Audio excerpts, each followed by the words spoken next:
அன்னைக்கு ஈவினிங் கார்டனில் கொஞ்சம் வேலை இருந்தது.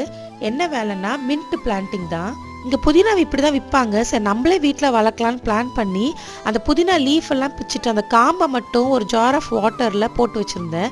3 வீக்ஸ்க்கு அப்புறம் பார்த்தீங்கன்னா நல்ல ரூட் விட்டுருந்தது. ஸோ இதை தான் மண்ணில் மாற்றிடலான்னு சொல்லிட்டு வெளியே ஒரு தொட்டியில் மாற்றி வச்சுட்டேன். பக்கத்துலேயே பார்த்தீங்கன்னா நம்ம வச்சுருந்த கொத்தமல்லியும் நல்லா வளர்ந்துருக்கு. ஸோ இந்த கார்டனிங் வேலைலாம் முடிச்சுட்டு ஈவினிங் ஸ்நாக்ஸ்க்கு நம்ம பருப்பு வடை செய்யலான்ட்டு காலையிலேயே பருப்பை ஊற வச்சுருந்தேன். ஸோ இப்போ அதை தான் செஞ்சிட்ருக்கேன்.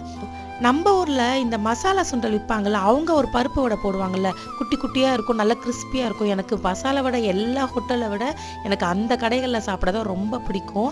நம்ம என்ன தான் அது மாதிரி போடலான்னு ட்ரை பண்ணாலும் நம்மளுக்கு அப்படி வராது. பட் ஓரளவுக்கு நான் போட்ட வடை நல்லா கிறிஸ்பியாகவும் சூப்பராக தான் இருந்தது. அன்னைக்கு வடை செஞ்சுட்டு கூடவே டீ இல்லைன்னா எப்படி, ஸோ கூடவே ஒரு இஞ்சி தட்டி போட்டு சூப்பரான ஸ்ட்ராங்கான ஒரு டீயும் செஞ்சாச்சு. யாருக்கெல்லாம் இந்த வடையும் டீயும் காம்போ பிடிக்கும்னு சொல்லிட்டு மறக்காமல் கமெண்ட்